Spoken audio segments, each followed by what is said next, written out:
Segundo livro dos Reis, capítulo 5.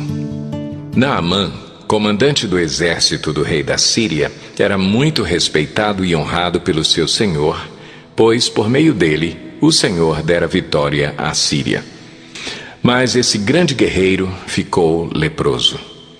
Ora, tropas da Síria haviam atacado Israel e levado cativa uma menina, que passou a servir a mulher de Naamã. Um dia, ela disse à sua senhora: Se o meu senhor procurasse o profeta que está em Samaria, ele o curaria da lepra. Naamã foi contar ao seu senhor o que a menina israelita dissera. O rei da Síria respondeu: Vá, eu lhe darei uma carta que você entregará ao rei de Israel. Então Naamã partiu, levando consigo 350 quilos de prata, 72 quilos de ouro e 10 mudas de roupas finas. A carta que levou ao rei de Israel dizia: Junto com esta carta, estou te enviando meu oficial Naamã para que o cures da lepra. Assim que o rei de Israel leu a carta, rasgou as vestes e disse: Por acaso sou Deus, capaz de conceder vida ou morte? Porque este homem me envia alguém para que eu o cure da lepra? Vejam como ele procura um motivo para se desentender comigo. Quando Eliseu, o homem de Deus, soube que o rei de Israel havia rasgado suas vestes, mandou-lhe esta mensagem: Por que rasgaste tuas vestes? Envia o homem a mim, e ele saberá que há profeta em Israel. Então Naamã foi com seus cavalos e carros e parou à porta da casa de Eliseu. Eliseu enviou um mensageiro para lhe dizer: Vá e lave-se 7 vezes no rio Jordão. Sua pele será restaurada e você ficará purificado. Mas Naamã ficou indignado e saiu dizendo: Eu estava certo de que ele sairia para receber-me, invocaria em pé o nome do Senhor, o seu Deus, moveria a mão sobre o lugar afetado e me curaria da lepra. Não são os rios Abana e Farfar em Damasco melhores do que todas as águas de Israel? Será que não poderia lavar-me neles e ser purificado? E foi embora dali furioso. Mas os seus servos lhe disseram: Meu pai, se o profeta lhe tivesse pedido alguma coisa difícil, o Senhor não faria? Quanto mais quando ele apenas lhe diz que se lave e será purificado. Assim, ele desceu ao Jordão, mergulhou 7 vezes conforme a ordem do homem de Deus e foi purificado. Sua pele tornou-se como a de uma criança. Então Naamã e toda a sua comitiva voltaram à casa do homem de Deus. Ao chegar diante do profeta, Naamã lhe disse: Agora sei que não há Deus em nenhum outro lugar, senão em Israel. Por favor, aceita um presente do teu servo. O profeta respondeu: Juro pelo nome do Senhor, a quem sirvo, que nada aceitarei. Embora Naamã insistisse, ele recusou. E disse Naamã: Já que não aceitas o presente, ao menos permite que eu leve 2 mulas carregadas de terra, pois teu servo nunca mais fará holocaustos e sacrifícios a nenhum outro Deus senão ao Senhor. Mas que o Senhor me perdoe por uma única coisa. Quando o meu Senhor vai adorar no templo de Rimon, eu também tenho que me ajoelhar ali, pois ele se apoia em meu braço.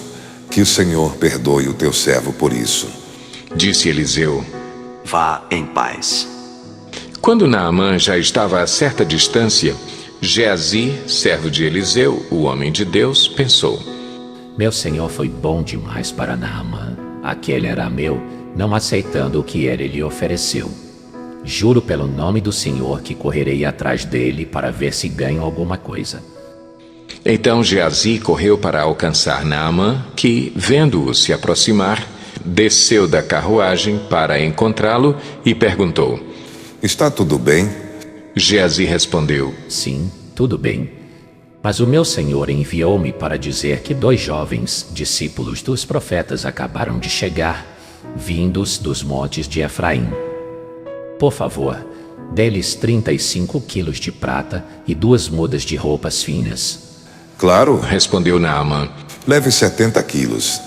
Ele insistiu com Geazi para que os aceitasse e colocou os 70 quilos de prata em 2 sacolas com as 2 mudas de roupas, entregando tudo a 2 de seus servos, os quais foram à frente de Geazi, levando as sacolas.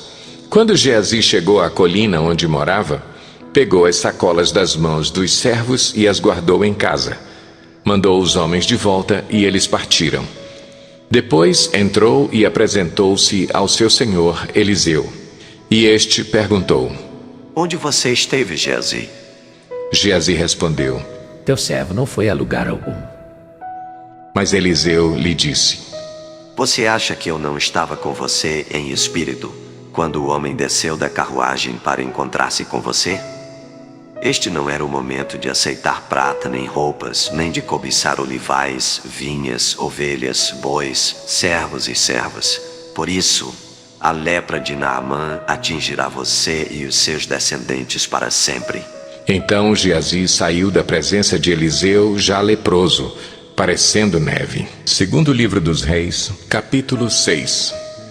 Os discípulos dos profetas disseram a Eliseu: Como vês, o lugar onde nos reunimos contigo é pequeno demais para nós. Vamos ao Rio Jordão, onde cada um de nós poderá cortar um tronco para construirmos ali um lugar de reuniões. Eliseu disse: Podem ir. Então um deles perguntou: Não gostarias de ir com os teus servos? Sim. Ele respondeu, e foi com eles. Foram ao Jordão e começaram a derrubar árvores. Quando um deles estava cortando um tronco, o ferro do machado caiu na água, e ele gritou: Ah, meu senhor, era emprestado. O homem de Deus perguntou: Onde caiu? Quando o homem lhe mostrou o lugar, Eliseu cortou um galho e o jogou ali, fazendo o ferro flutuar, e disse: Pegue-o. O homem esticou o braço e o pegou. Ora, o rei da Síria estava em guerra contra Israel. Depois de reunir-se com os seus conselheiros, disse: Montarei o meu acampamento em tal lugar. Mas o homem de Deus mandava uma mensagem ao rei de Israel: Evite passar por tal lugar, pois os arameus estão descendo para lá. Assim, o rei de Israel investigava o lugar indicado pelo homem de Deus. Repetidas vezes, Eliseu alertou o rei, que tomava as devidas precauções. Isso enfureceu o rei da Síria, que, convocando seus conselheiros, perguntou-lhes: Vocês não me apontarão qual dos nossos está do lado do rei de Israel? Respondeu um dos conselheiros: Nenhum de nós, majestade. É Eliseu, o profeta que está em Israel, que revela ao rei de Israel até as palavras que tu falas em teu quarto. Ordenou o rei: Descubram onde ele está para que eu mande capturá-lo. Quando lhe informaram que o profeta estava em Dotã, ele enviou para lá uma grande tropa com cavalos e carros de guerra. Eles chegaram de noite e cercaram a cidade. O servo do homem de Deus levantou-se bem cedo pela manhã e, quando saía, viu que uma tropa com cavalos e carros de guerra havia cercado a cidade. Então ele exclamou: Ah, meu senhor, o que faremos? O profeta respondeu: Não tenha medo. Aqueles que estão conosco são mais numerosos do que eles. E Eliseu orou: Senhor, abre os olhos dele para que veja. Então o Senhor abriu os olhos do rapaz, que olhou e viu as colinas cheias de cavalos e carros de fogo ao redor de Eliseu. Quando os arameus desceram na direção de Eliseu, ele orou ao Senhor: Fere estes homens de cegueira. Então ele os feriu de cegueira conforme Eliseu havia pedido. Eliseu lhes disse: Este não é o caminho, nem esta é a cidade que procuram. Sigam-me, e eu os levarei ao homem que vocês estão procurando. E os guiou até a cidade de Samaria. Assim que entraram na cidade, Eliseu disse: Senhor, abre os olhos destes homens para que possam ver. Então o Senhor abriu-lhes os olhos, e eles viram que estavam dentro de Samaria. Quando o rei de Israel os viu, perguntou a Eliseu: Devo matá-los, meu pai? Devo matá-los? Ele respondeu: Não. O rei costuma matar prisioneiros que captura com a espada e o arco? ordena que lhes sirvam comida e bebida e deixe que voltem ao seu senhor. Então o rei preparou-lhes um grande banquete e, terminando eles de comer e beber, mandou-os de volta para o seu senhor. Assim, as tropas da Síria pararam de invadir o território de Israel. Algum tempo depois, Ben-Hadad, rei da Síria, mobilizou todo o seu exército e cercou Samaria. O cerco durou tanto e causou tamanha fome que uma cabeça de jumento chegou a valer 80 peças de prata e uma caneca de esterco de pomba 5 peças de prata. Um dia, quando o rei de Israel inspecionava os muros da cidade, uma mulher gritou para ele: Socorro, majestade. O rei respondeu: Se o Senhor não a socorrer, como poderei ajudá-la?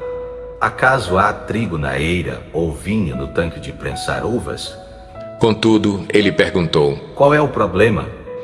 Ela respondeu: Esta mulher me disse: Vamos comer o seu filho hoje e amanhã comeremos o meu.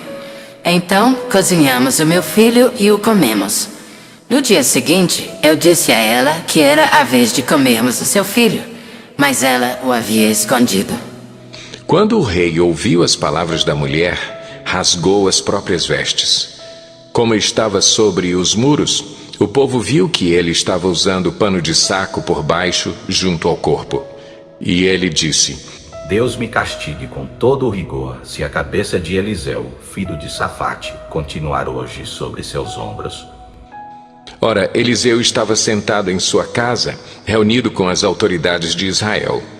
O rei havia mandado um mensageiro à sua frente, mas antes que ele chegasse, Eliseu disse às autoridades: Aquele assassino mandou alguém para cortar minha cabeça? Quando o mensageiro chegar, fechem a porta e mantenham-na trancada. Vocês não estão ouvindo os passos do seu senhor que vem atrás dele? Enquanto ainda lhes falava, o mensageiro chegou. Na mesma hora, o rei disse: Esta desgraça vem do Senhor.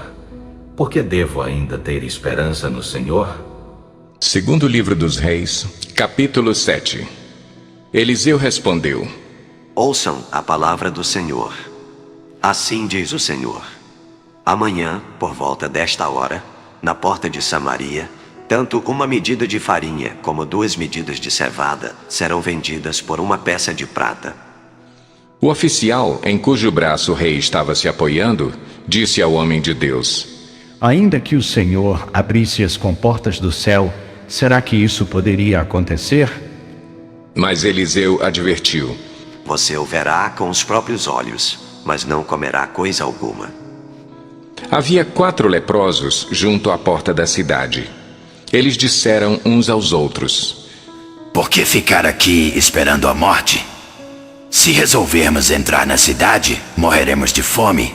Mas se ficarmos aqui, também morreremos. Vamos, pois, ao acampamento dos arameus para nos render. Se eles nos pouparem, viveremos. Se nos matarem, morreremos. Ao anoitecer, eles foram ao acampamento dos arameus. Quando chegaram às imediações do acampamento, viram que não havia ninguém ali, pois o Senhor tinha feito os arameus ouvirem o ruído de um grande exército com cavalos e carros de guerra, de modo que disseram uns aos outros: Ouçam, o rei de Israel contratou os reis dos hititas e dos egípcios para nos atacarem. Então, para salvar sua vida, fugiram ao anoitecer, abandonando tendas, cavalos e jumentos, deixando o acampamento como estava. Tendo chegado às imediações do acampamento, os leprosos entraram numa das tendas. Comeram e beberam, pegaram prata, ouro e roupas e saíram para esconder tudo. Depois voltaram e entraram noutra tenda, pegaram o que quiseram e esconderam isso também. Então disseram uns aos outros: Não estamos agindo certo. Este é um dia de boas notícias e não podemos ficar calados. Se esperarmos até o amanhecer, seremos castigados.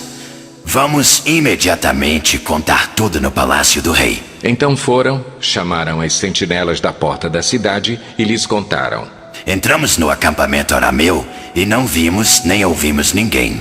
Havia apenas cavalos e jumentos amarrados e tendas abandonadas. As sentinelas da porta proclamaram a notícia e ela foi anunciada dentro do palácio. O rei se levantou de noite e disse aos seus conselheiros: Eu lhes explicarei o que os arameus planejaram. Como sabem que estamos passando fome, deixaram o acampamento e se esconderam no campo, pensando: com certeza eles sairão, e então os pegaremos vivos e entraremos na cidade. Um de seus conselheiros respondeu: Manda que alguns homens apanhem 5 dos cavalos que restam na cidade. O destino desses homens será o mesmo de todos os israelitas que ficarem, sim, como toda esta multidão condenada. Por isso vamos enviá-los para descobrir o que aconteceu. Assim que prepararam 2 carros de guerra com seus cavalos, o rei os enviou atrás do exército arameu, ordenando aos condutores: Vão e descubram o que aconteceu. Eles seguiram as pegadas do exército até o Jordão e encontraram todo o caminho cheio de roupas e armas que os arameus haviam deixado para trás enquanto fugiam. Os mensageiros voltaram e relataram tudo ao rei. Então o povo saiu e saqueou o acampamento dos arameus. Assim, tanto uma medida de farinha como 2 medidas de cevada passaram a ser vendidas por uma peça de prata, conforme o Senhor tinha dito. Ora, o rei havia posto o oficial em cujo braço tinha se apoiado como encarregado da porta da cidade. Mas, quando o povo saiu, atropelou-o junto à porta e ele morreu, conforme o homem de Deus havia predito quando o rei foi à sua casa. Aconteceu conforme o homem de Deus dissera ao rei: Amanhã, por volta desta hora, na porta de Samaria, tanto uma medida de farinha como 2 medidas de cevada serão vendidas por uma peça de prata. O oficial tinha contestado o homem de Deus, perguntando: Ainda que o Senhor abrisse as comportas do céu, será que isso poderia acontecer? O homem de Deus havia respondido: Você verá com os próprios olhos, mas não comerá coisa alguma. E foi exatamente isso que lhe aconteceu, pois o povo o pisoteou junto à porta da cidade e ele morreu. Segundo livro dos Reis, capítulo 8. Eliseu tinha prevenido a mãe do menino que ele havia ressuscitado. Saia do país com sua família e vá morar onde puder, pois o Senhor determinou para esta terra uma fome que durará 7 anos. A mulher seguiu o conselho do homem de Deus, partiu com sua família e passou 7 anos na terra dos filisteus. Ao final dos 7 anos, ela voltou a Israel e fez um apelo ao rei para readquirir sua casa e sua propriedade. O rei estava conversando com Geazi, servo do homem de Deus, e disse: Conte-me todos os prodígios que Eliseu tem feito. Enquanto Geazi contava ao rei como Eliseu havia ressuscitado o menino, a própria mãe chegou para apresentar sua petição ao rei a fim de readquirir sua casa e sua propriedade.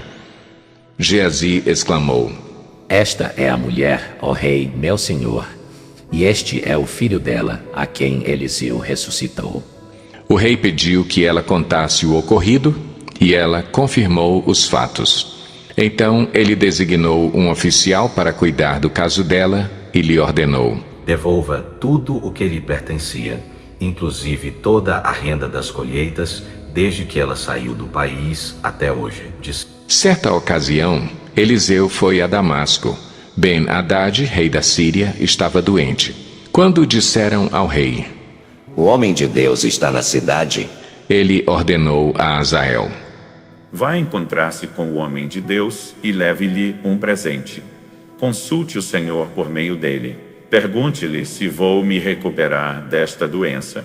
Azael foi encontrar-se com Eliseu, levando consigo de tudo o que havia de melhor em Damasco, um presente carregado por 40 camelos. Ao chegar diante dele, Azael disse: Teu filho, Ben-Hadad, rei da Síria, enviou-me para perguntar se ele vai recuperar-se da sua doença. Eliseu respondeu: Vá e diga-lhe: com certeza te recuperarás. No entanto, o Senhor me revelou que, de fato, ele vai morrer. Eliseu ficou olhando fixamente para Azael até deixá-lo constrangido. Então o homem de Deus começou a chorar e perguntou a Azael: Por que meu senhor está chorando? Ele respondeu: Porque sei das coisas terríveis que você fará aos israelitas. Você incendiará suas fortalezas, matará seus jovens à espada, esmagará as crianças e rasgará o ventre das suas mulheres grávidas. Azael disse: Como poderia teu servo, que não passa de um cão, realizar algo assim? Respondeu Eliseu: O Senhor me mostrou que você se tornará rei da Síria. Então Azael saiu dali e voltou para seu senhor. Quando Ben-Hadad perguntou o que Eliseu lhe disse, Azael respondeu: Ele me falou que certamente te recuperarás das... Mas no dia seguinte ele apanhou um cobertor, encharcou-o e com ele sufocou o rei até matá-lo. E assim Azael foi o seu sucessor. No 5º ano de Jorão, filho de Acabe, rei de Israel, sendo ainda Josafá rei de Judá, Jeorão, seu filho, começou a reinar em Judá. Ele tinha 32 anos de idade quando começou a reinar, e reinou 8 anos em Jerusalém. Andou nos caminhos dos reis de Israel, como a família de Acabe havia feito, pois se casou com uma filha de Acabe, e fez o que o Senhor reprova. Entretanto, por amor ao seu servo Davi, o Senhor não quis destruir Judá. Ele havia prometido manter para sempre um descendente de Davi no trono. Nos dias de Jeorão, os edomitas rebelaram-se contra o domínio de Judá, proclamando seu próprio rei. Por isso, Jeorão foi a Zair com todos os seus carros de guerra. Lá, os edomitas cercaram Jeorão e os chefes dos seus carros de guerra, mas ele os atacou de noite e rompeu o cerco inimigo, e seu exército conseguiu fugir para casa. E até hoje Edom continua independente de Judá. Nessa mesma época, a cidade de Líbna também tornou-se independente. Os demais acontecimentos do reinado de Jeorão e todas as suas realizações estão escritos nos registros históricos dos reis de Judá. Jeorão descansou com seus antepassados e foi sepultado com eles na cidade de Davi. E seu filho, Acasias, foi o seu sucessor. No 12º ano do reinado de Jorão, filho de Acabe, rei de Israel, Acasias, filho de Jeorão, rei de Judá, começou a reinar. Ele tinha 22 anos de idade quando começou a reinar e reinou 1 ano em Jerusalém. O nome de sua mãe era Atalia, neta de Onri, rei de Israel. Ele andou nos caminhos da família de Acabe e fez o que o Senhor reprova, como a família de Acabe havia feito, pois casou-se com uma mulher da família de Acabe. Acasias aliou-se a Jorão, filho de Acabe, e saiu à guerra contra Azael, rei da Síria, em Ramote-Gileade. Jorão foi ferido e voltou a Jezreel para recuperar-se dos ferimentos sofridos em Ramote na batalha contra Azael, rei da Síria. Acasias, rei de Judá, foi a Jezreel visitar Jorão, que se recuperava de seus ferimentos. Encerramos aqui o nosso vídeo de hoje. Muito obrigado por ficar com a gente. Compartilhe esse vídeo, inscreva no nosso canal, ative notificações e até amanhã voltaremos com a continuação da nossa leitura, plano anual de leitura de forma cronológica. Deus abençoe vocês.